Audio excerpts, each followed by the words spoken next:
아버지 하나님, 너무나 즐겁고 행복한 밤입니다. 이 밤에 우리 모두가 아버지 앞에 좀 더 가까이 나가고 아버지의 사랑의 품 속에서 하나님의 기쁨을 한없이 누리는 그런 밤이 될 수 있기를 원합니다. 우리에게 유일한 갈망이 있다면은 아버지로부터 오신 성령 하나님으로 충만하기를 원합니다. 예수 그리스도로부터 오신 성령 하나님, 우리의 마음속에 말씀하시옵소서. 말씀하시는 하나님께서 친히 우리에게 감동 주셔서 우리의 인격을 변화시켜 주시고 우리의 신앙이 성숙하게 하시며 아버지 안에 아버지와 같은 마음을 갖게 하여 주시기를 원합니다. 이 밤에 마음이 고통스럽고 눌린 분이 있다면 성령 하나님 다 거두어 주시옵소서. 또 육체의 고통이 있는 분이 있으면 지금 그리스도의 이름으로 치유하시옵소서. 그래서 우리가 아주 쾌활한 몸과 마음으로 돌아갈 수 있도록 은혜 주시기를 원합니다. 성령 하나님, 한없이 당신을 기대하겠습니다. 예수 그리스도 이름으로 기도하였습니다. 아멘. 출애굽기 32장 7절에서 14절 발표났구나. 같이 한번 읽어보죠. 예. 시작.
아멘.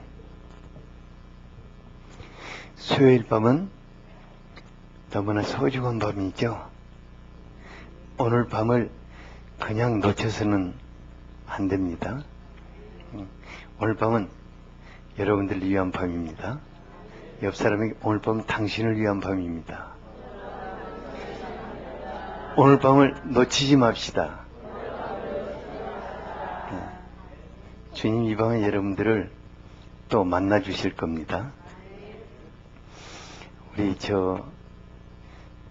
아주 독창적인 그 힐링 푸드를 개발해 나가고 있는 우리 김영자 선생님이 저를 얼마나 생각하고 또 소중히 여겨주는지 몰라요. 그래 이제 불심이 가득한 분이셨는데 저와 함께 믿음의 길을 가기 위해서 결심을 하고 1년 동안 부처님에게 작별 인사를 하고 오시겠다고 그러는데 이제 얼마 남지 않았네요. 예. 환영합니다.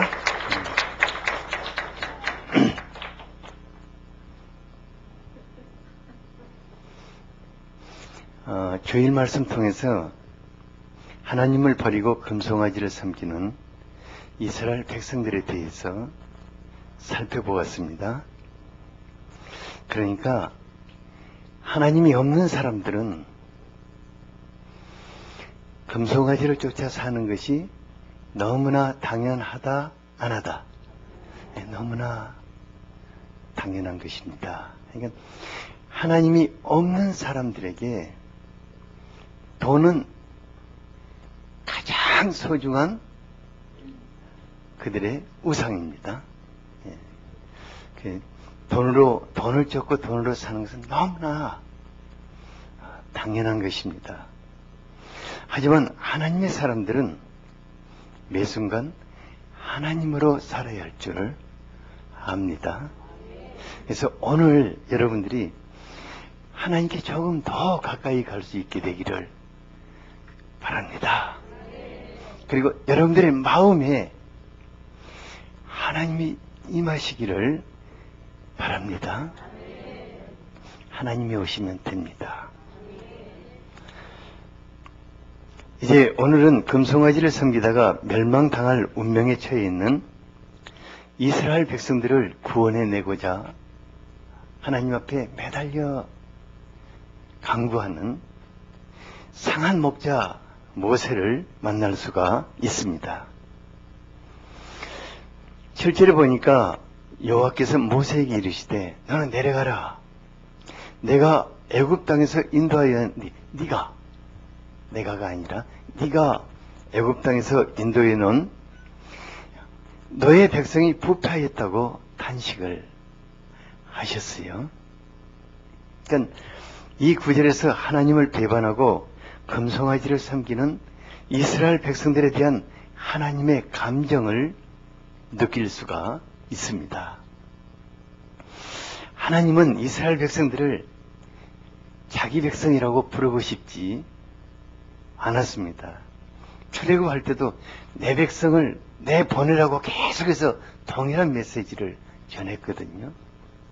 근데 이제는 내 백성이라고 부르고 싶지 않아서 모세 네 백성이라고 그렇게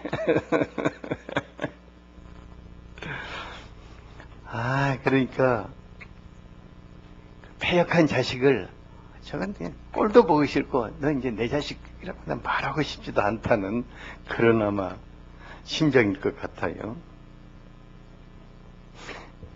우리가 이제 지난 33주간을 걸쳐서 이스라엘 백성들과 함께 출애굽 여행을 해왔어요. 여러분도 벌써 33주째 해온 것입니다. 제가 출애굽기 말씀을 섬기면서 매 강의 때마다 하나님 앞에 한 가지 기도하고 있는 그 소원이 있습니다. 그것은 뭐냐면은 여러분들 모두가 자신의 삶의 아주 절박한 한 부분 속에서 출애굽을 하는 것입니다. 그래서 출애굽기를 마치는 때 하나님이 나를 여기서 끄집어냈다. 하나님이 나를 여기서 이쪽으로 끄집어냈다는 삶의 팩트가 있기를 기도하고 있습니다. 그러니까 많은 분들이 출애굽기도 끝나기 전에 많은 분들이 과거의 삶에서 정말 엄청난 변화를 체험하고 간증을 해오고 있어요. 이런 분들은 이제는 하나님을 부인하고 싶어도 부인할 수 있다 없다. 부인할 수 없는 거예요. 그런데 이스라엘 백성들은 출애굽 현장에서 하나님의 권능과 영광을 수없이 헤아릴 수 없이 체험해온 사람들이었습니다. 이런 그들이 어떻게 이처럼 속히 부패할 수 있었을까? 아무리 모세가 40일 동안 그들을 떠나 있다고 해서 그럴 수가 있을까?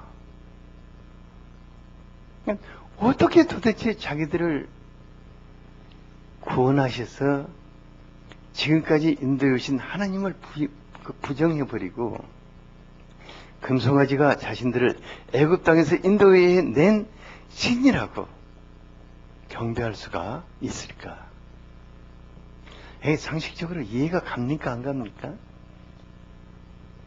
아마 믿음의 중심이 견고하고 한 번도 하나님 뜻 품을 안 떠나본 사람들이 이해가 안 갈 겁니다. 하지만 부패는 순식간에 이루어지는 것입니다. 부패가 어떻게 이루어진다고요? 순식간에 이루어져요. 케냐를 비롯한 아프리카 그 대평원에 기근이 심해지면 목초지와 물을 찾아 이동하는 수십만의 짐승떼들이 몰려가요. 그러다가 목초지와 물을 찾지 못하면 죽어요. 엄청난 떼죽음을 당하는 거예요. 저러면은 저것이 그냥 그 짐승의 그 시체로 막 가득해서 엄청나게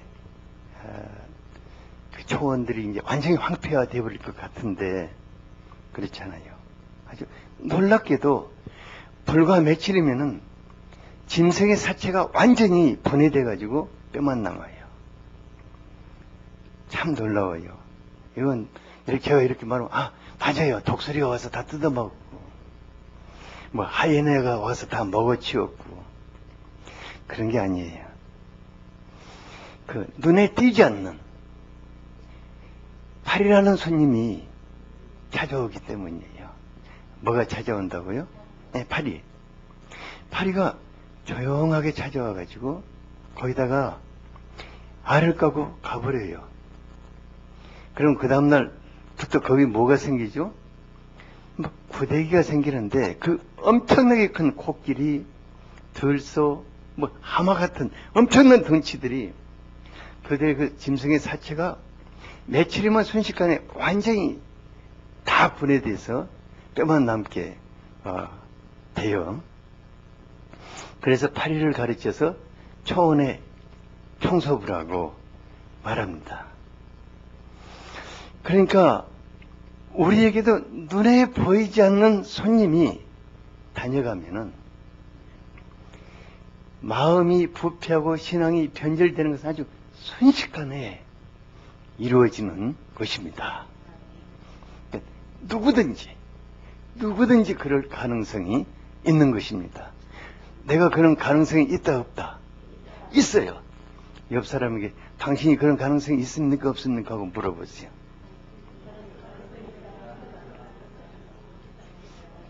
뭐라고 그래요? 나는 절대 없다 그래요. 혜명아 너 있니 없니? 순식간에 네가 마음이 부패할 수 있니 없니? 있어요. 뭐 실족하든 말든 어쨌든 있어요. 근데 이제 중요한 것은 눈에 보이지 않는 손님이 누구인가? 벌써 여러분들은 마음에 다 해답이 딱 있을 거예요. 누구죠? 네? 누구예요? 네. 그 강교한 사단과 그의 졸개들인 더러운 그 파리떼 같은 귀신떼들이에요. 그러니까 사단과 귀신은 모든 사람을 부패시키고자 부지런하게 날아다니는 똥파리 군단이라고 말할 수가 있습니다. 왜냐하면 이건 내 말이 아니에요. 예수님이 그랬거든요. 예수님이 귀신만 보면 뭐라고 그랬죠? 이 더러운 귀신아. 이것을 우리 시대의 말로 바꾼다면 이 똥파리 같은 녀석아. 그러니까 이게 조용히 날려와가지고 사람의 마음속에 염려와 근심이라는 알을 하나 쑥 낳고 가버리는 거예요.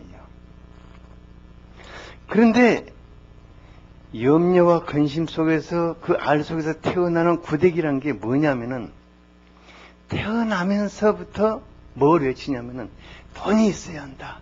돈이 살 수 있다. 어디서 돈을 가져오니? 내 마음속에 염려와 근심을 심어놨는데 마귀는 그게 깨어나면서 뭘 외치기 시작한다고요? 막 돈이 필요하다. 돈이 있어야 한다. 돈 없으면 못 산다. 이런 걸 막 돈 외치면서 태어나는 거예요. 그러니까 사람이 그 마음 속에서, 그러니까 마귀가 사람의 마음 속에 이걸 알을 하나 까고 가는데 이게 깨어나면서 사람의 마음 속에서 돈을 외치게 되면은 그때부터 그 마음이 급격하게 부패에 들어가는 것입니다. 그리고 하나님이 보이지 않기 시작해요. 하나님이 안 보이면 뭐가 보이죠? 그때부터 이제 금송아지가 보이기 시작하는 거예요. 그러니까 내 안에 어떤 외침이 있는가 우리가 귀를 기울여 볼 필요가 있는 것입니다. 디모데전서 6장 10절을 같이 한번 읽어볼까요? 시작.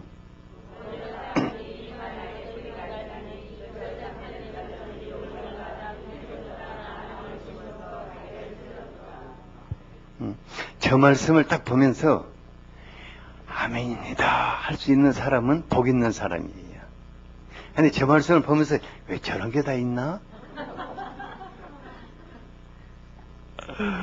이런 사람은 벌써 손님이 왔다 간 사람입니다. 그래서 하나님의 사람들은 하나님을 갈망하며 오직 하나님으로 살아야 할 것인가? 아니면 돈을 외치며 돈으로 살아야 할 것인가? 이런 믿음의 결단이 요구되는 것입니다. 그렇다고 해서 제가요, 어떤 수도사들 같이 돈은 악하다! 돈은 필요 없다! 돈을 돌보도 되라! 뭐 이렇게 외치는 것이 아닙니다. 중요한 것은 하나님으로 살아야 할 것인가? 내가 돈돈도 하며 돈을 외치며 살아야 할 것인가? 이것을 우리가 결정할 수 있어야 한다는 것입니다. 제가 한 가지 물어보고 싶어요. 우리가 오직 하나님으로 살 때 하나님이 진짜 내 인생을 책임져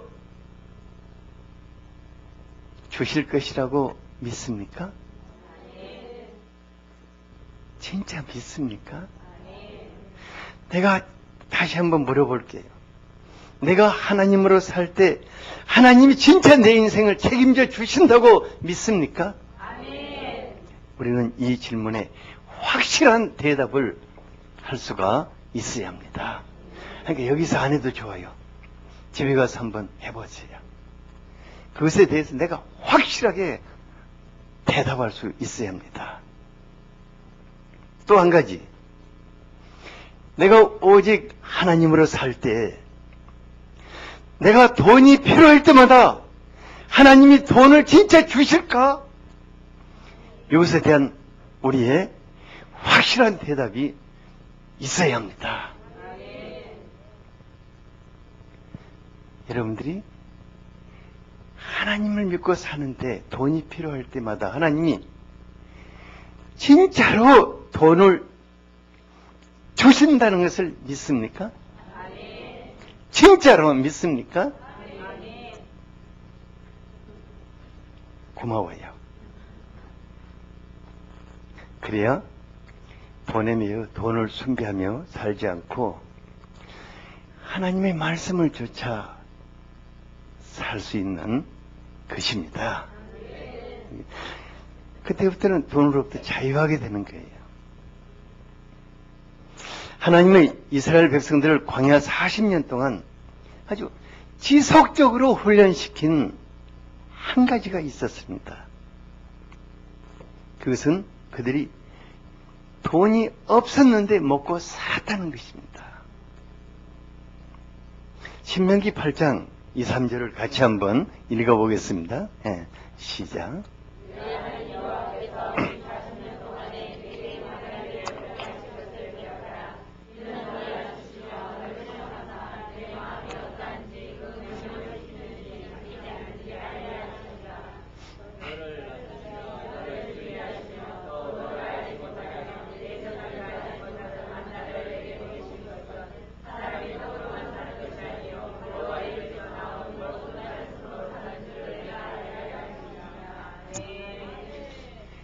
먹고 살려면 돈이 필요합니다.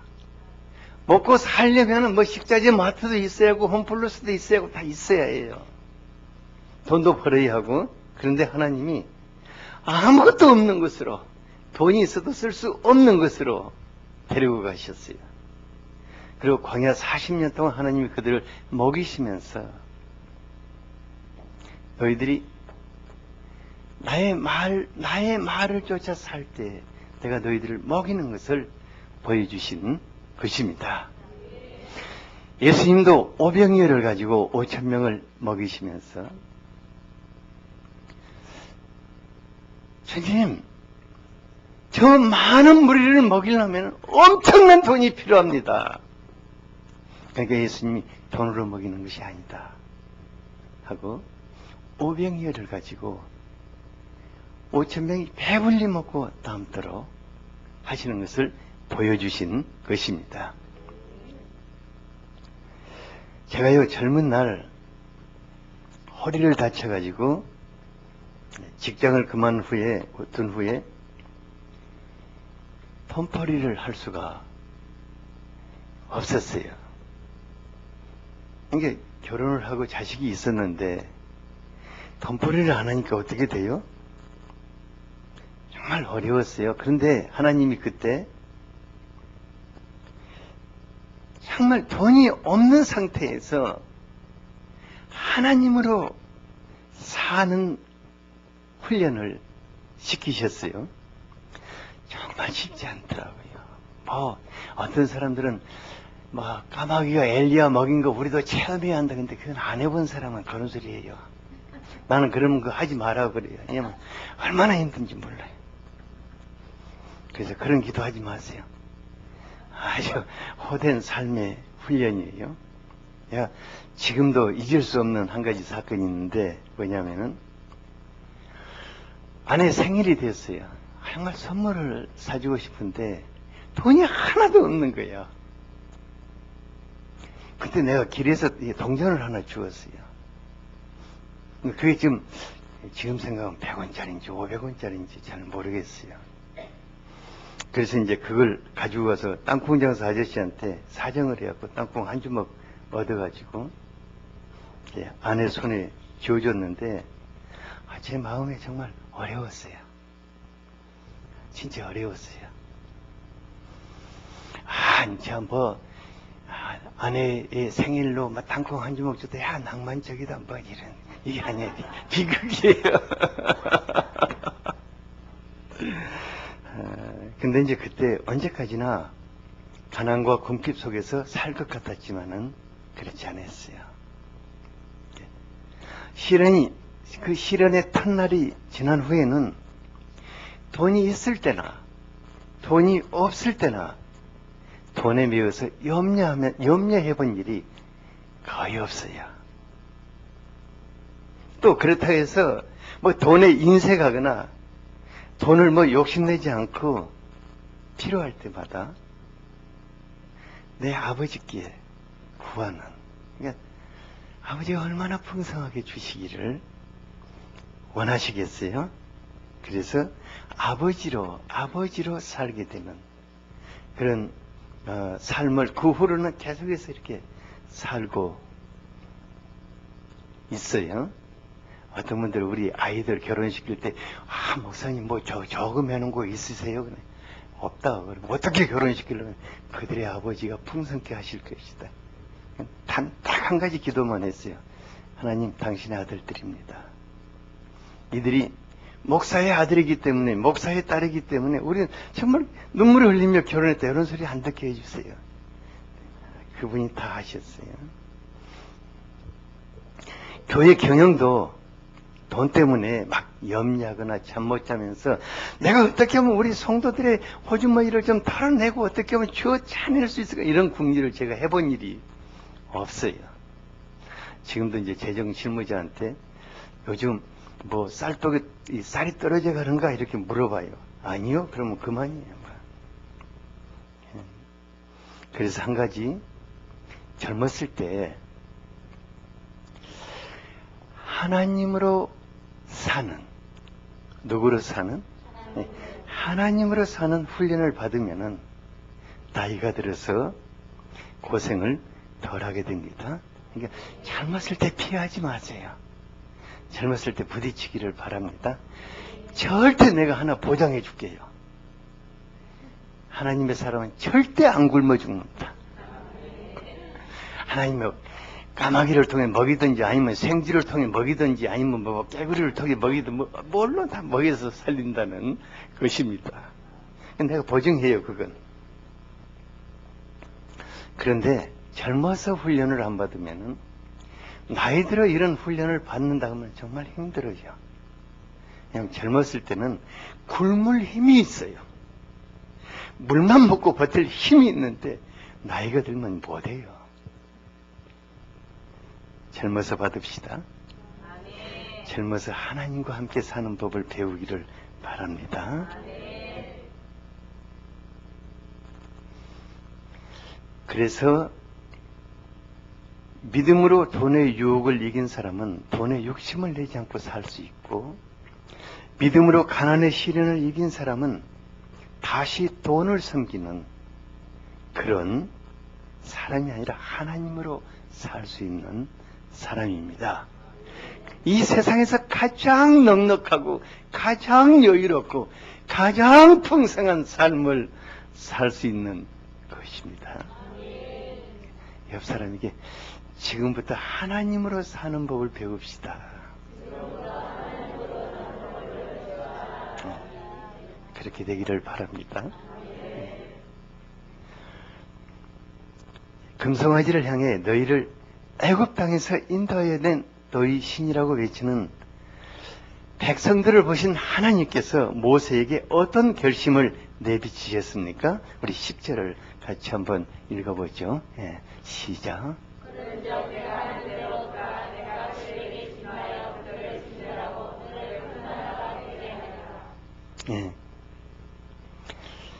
그러니까 금송아지를 예배하고 먹고 마시고 뛰어노는 이스라엘 백성들이, 그들은 지금 하나님의 뜻을 모르고 있는 거예요. 하나님이 무슨 일을 지금 하고자 하는가를 모르는 거예요.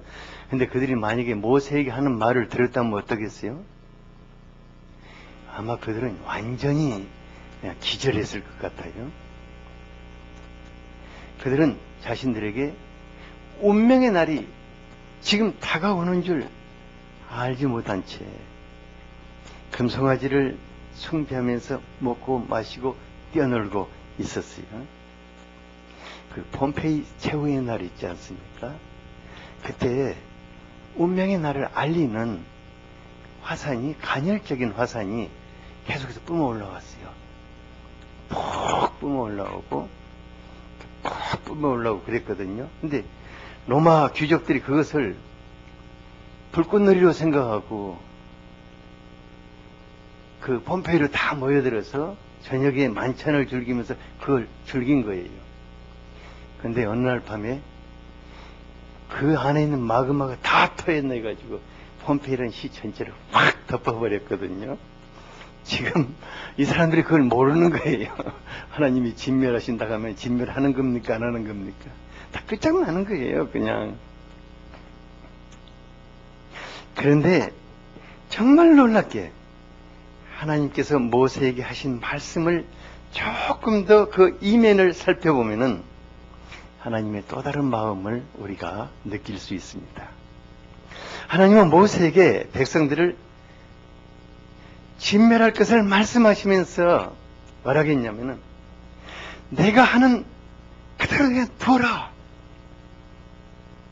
내가 뭔가 지금 쟤들에게 지금 진멸하게 할 것인데 너 나 말리지 마라, 이 말이에요. 내가 오늘 내일 말이야 제 포철고등학교 가서 콱콱 쑥밥 만들 테니까 기관총 들고 가서 조현 집사 못된 짓 한 놈들 있잖아. 절대 나 말리지 마라. 내 총 들고 나타나 절대 말리지 마라. 이렇게 말하는 것도 지금 똑같은 거예요. 절대 말리지 말라는 거예요. 그리고는 또 뭐라고 하셨냐면은, 좋아, 모세 너로부터 다시 시작하겠다. 그리고 큰 나라를 세우시겠다고 하셨어요. 하나님 이렇게 말씀하시면서 한편으로는 모세 저 녀석이 지금 어떻게 반응하는가 굉장히 숨죽이면서 바라보았을 것 같아요. 그러니까 하나님이 모세에게 너는 나를 말리지 마라, 나 정말 말리지 마라 이렇게 하는 것이 무슨 말이에요? 너 좀 나 좀 말려라 그 말이에요. 그러니까 하나님 심판할 날 그런 말 안 해야 하잖아요. 하나님이 아브라함에게 가서 내가 지금 소돔과 고모라 지금 심판으로 가려니까 너 말리지 말라. 그건 똑같죠. 모세가 만약에 하나님 저도 정말 지쳐버렸다. 이제 끝장낼 때다. 하나님 마음대로 하소서. 이렇다면 하나님의 마음이 어떠했겠어요? 모세 너도 똑같은 놈이다. 너도 부패했구나.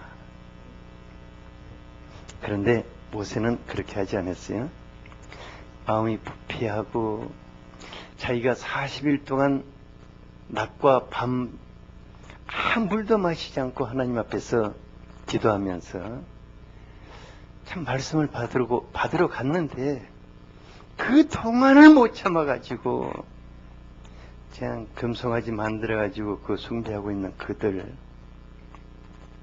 그래도 그들 편에 섰어요. 그들 편에 서서 상한 마음으로 하나님 그들을 용서해달라고 기도하기 시작했습니다. 모세가 하나님을 어떻게 설득했습니까? 모세는 이들은 하나님의 백성이라고, 주의 백성이라고 하나님께 확인시켰습니다. 11절을 같이 한번 읽어볼까요? 네, 시작.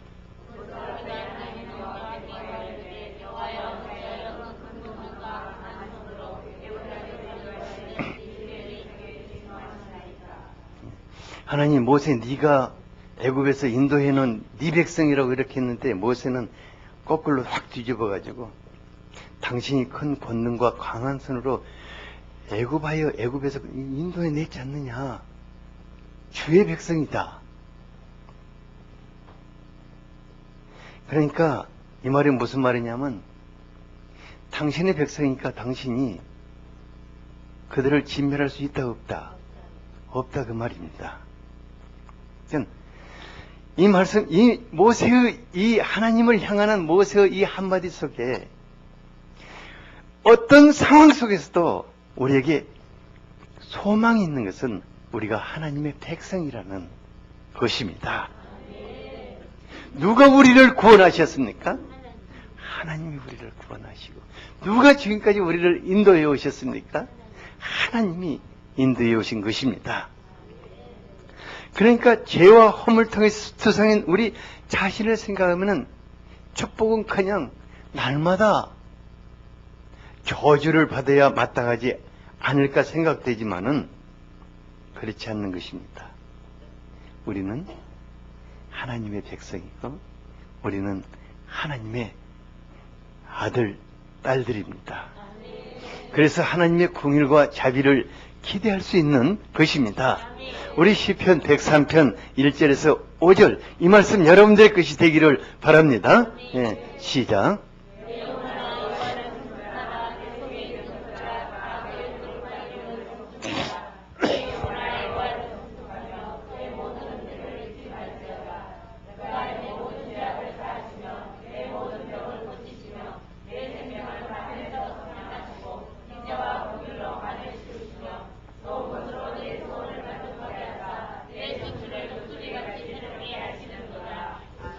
아멘. 우리가 왜 여호와 하나님을 송축하는가? 우리가 어떻게 그 심령 깊은 곳에서 그분의 이름을 송축하는가? 그것은 그분이 우리의 모든 죄악을 사해 주셨기 때문입니다. 그분이 우리의 병든 마음을 고치시기 때문입니다.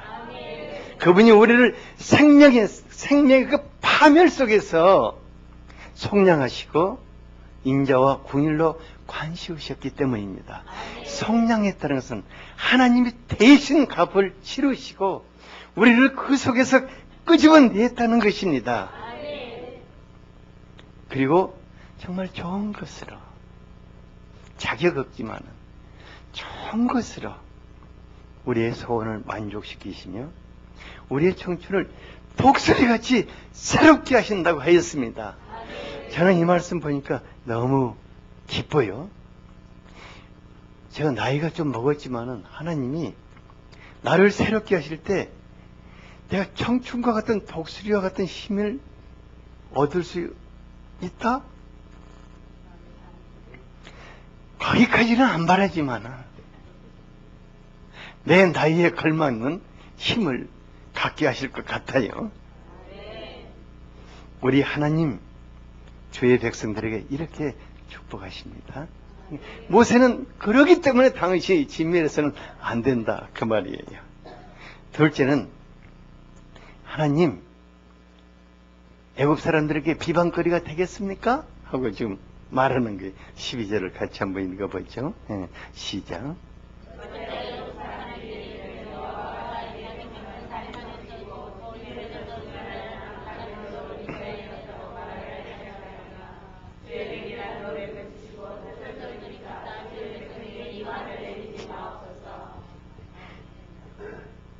바로가 10번이나 재앙을 당하면서도 못 내주겠다고 했는데 하나님 끝끝내 엄청난 애굽의 피해 다 끼치고 그 백성 끌고 가셨거든요.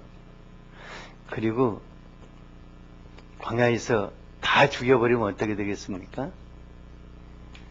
뭐 이유야 어쨌든 상관없어요. 부부싸움하고 누가 잘했냐는 아무 의미 없어요. 누가 때렸냐가 중요해요. 무슨 말인지 알겠어요? 하나님이 때려서 그들 죽였다면은 뭐 그들이 뭘 잘못하고 이런 게 다 상관없이 하나님 사람 패 죽였다고 이렇게 비방거리가 된다 그 말이에요. 모세가 얼마나 하나님을 깊이 이해하고 있었는지 모르겠어요. 그러니까 참 제가 이 말씀 보면서 위로가 되는 게 참 우리 하나님 스스로의 이름을 지키시는, 하나님의 이름을 스스로 지키시는 분이시다는 것을 우리가 알아야겠다는 생각이 들어요. 그래서 여러분들 정말 크게 잘못했다고 하나님이 맨날 두드려 패버리면은 나중에는 잘못한 것은 없어지고 뭐만 남지요? 두드려 팬 것만 남지요. 근데 하나님은 그런 분이 아니라 우리의 죄악까지도 손으로 바꾸시는 하나님이십니다. 요셉이 창세기 50장 20절에 보면은 자기를 해치려던 형들에게 당신들은 나를 해하라 하였는데 그 해하려 한 그 사건을 하나님이 손으로 바꿔서 오늘같이 많은 백성의 생명을 구원하려 하셨다고 하였습니다. 그러니까 하나님 우리의 죄와 허물까지도 손으로 바꿔서 많은 사람의 생명을 구원하게 될 것입니다. 그러니까 나중에 이렇게 우리가 간증해요. 내가 정말 어떤 사람이었는데 하나님이 나의 인생을 이렇게 바꿔주셔서 나 같은 사람들을 구원하지 않고는 견디지 못하는, 그러니까 나 같은 사람들, 과거 나 같은 사람들만 보면 막 가슴이 끓어오르죠. 많은 사람들을 구원하는 그런 사람들이 될 것입니다. 그래서 참 모세가 하나님 이방인들에게 비방당하지 말라. 그리고 세 번째는 하나님의 명세를 상기시켰습니다. 13절도 같이 한번 읽어보죠. 시작.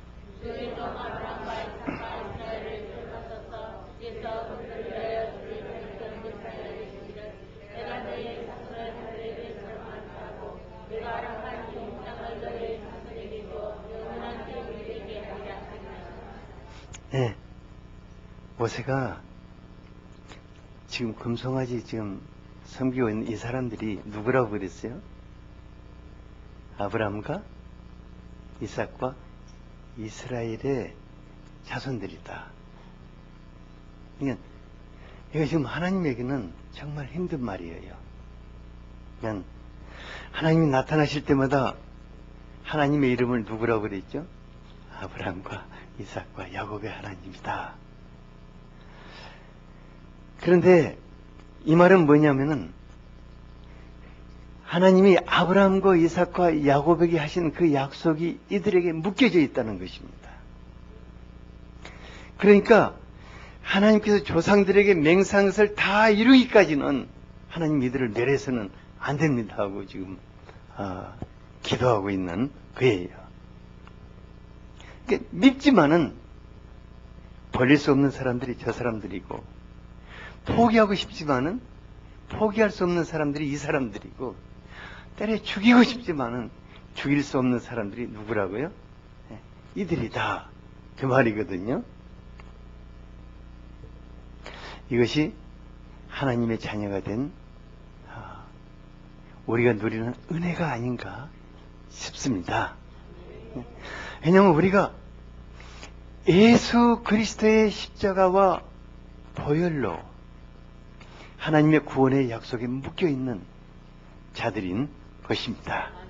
그러니까 예수 그리스도께서 하나님의 우편에 서 있는 한, 그러니까 하나님이 너 안 되겠다, 너 때문에 내가 하고 싶은 일을 못하겠으니까 너는 하나님 나라에서 나가라! 하고 예수님을 쫓아내버린다면은 그때는 좀 상황이 달라집니다. 그런 일은 없겠죠. 그러니까 예수님이 하나님 앞에, 하나님 우편에 앉아 계시는 한 하나님이 우리를 버릴 수 없고 받들어 죽일 수 없고, 그런 하나님의 축복의 언약이 우리와 같이 묶여져 있는 것입니다. 하나님, 여러분들을 포기할 수 없다는 게 너무 감사한 일입니다. 하나님, 여러분들을 때려 죽일 수 없다는 게 너무 감사한 일이지 않아요? 이거 진짜 감사한 일이에요. 모세가 그래서 이 세 가지를 하나님 앞에 들여내밀면서 하나님 이들을 용서하라 이렇게 기도했어요. 모세의 간구를 들으신 하나님의 마음이 어떠했습니까? 14절에 보니까 여호와께서 무엇을 돌이키셨다고 했습니까? 그의 뜻을 돌이키사 말씀하신 화를 그 백성들에게 내리지 않으셨다고 하였습니다. 그러니까 모세가 하나님의 뜻을 돌이킴으로 백성들이 화를 면하게 됐다고 그래요. 그러니까 그 한 사람 모세가 그 백성, 죄악된 백성들을 살리고자 하는 그 상한 심정으로 하나님 앞에 기도하는 이것이 얼마나 소중한가를 배울 수가 있는 것입니다. 그러니까 하나님 앞에서 상한 심정으로 기도하는 한 사람이 있다면은 하나님이 내가 정말 이 경주시를 초토화시키겠다는 그 뜻을 돌이킬 수 있습니까? 없습니까? 있는 거예요. 이거 우리가 받아들일 수 있어야 합니다. 우리 시대에 말세란 말 많이 하고, 요즘은 이제 말세란 말 안 해요. 종말이 끝이 왔다고 이렇게 막 평온하니까, 종말이 오니까 또 이단도 많고, 이단보다 조금 더 무서운 게 있는데 그게 뭐냐면 사단이거든요. 그런 것도만 많이 역사하고. 그러니까 어떨 때는 막 세상을 휩쓸고 있는 막 진짜 거대한 죄악의 물결들을 보니까 나 한 사람이 하나님 옆에 서서 기도하는 것이 무슨 의미가 있는가.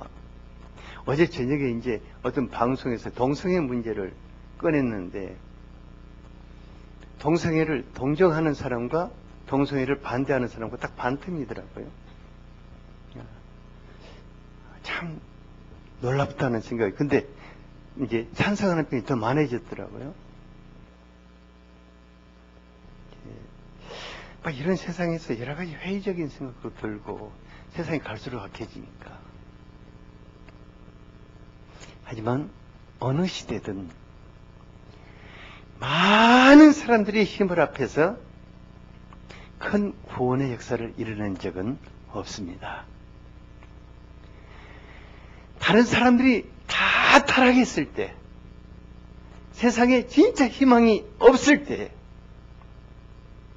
한 사람이 하나님 앞에서 상한 심정으로 그 시대의 구원을 위해 기도할 때 하나님이 놀라운 큰 구원의 역사를 이루셨습니다. 그러니까 소돔과 고모라 앞에서는 그 아브라함 한 사람, 그 요셉 한 사람, 모세 한 사람, 기드온 한 사람, 사무엘 한 사람, 다니엘 한 사람, 이런 한 사람이 상한 심정으로 하나님 앞에 기도할 때 하나님이 큰 구원의 역사를 이루셨습니다. 그러니까 다른 사람들은 다 어떻게 살든 이게 문제가 아닙니다. 중요한 것은 나 한 사람만큼이라도 하나님 앞에 서서 상한 심정으로 기도한다고 하면은 그곳에는 바로 구원의 희망이 있는 것입니다. 내 가족이 전부 다 불신자고 불심에 가득하고 뭐가 어떠고 뭐 그럴지라도 나 한 사람만 하나님 앞에서 상한 심정으로 가족을 위해서 기도한다면은 우리의 가족이 구원의 희망이 있는 것입니다. 아멘. 내가 직장에 가보면은 이건 정말 말이 아니다. 이건 너무너무 어렵다. 하지만은 그럴지라도 나 한 사람만큼이라도 그것을 향해서 눈물로 기도한다면은 그것은 완전히 바꿔질 수 있는 희망이 있는 것입니다.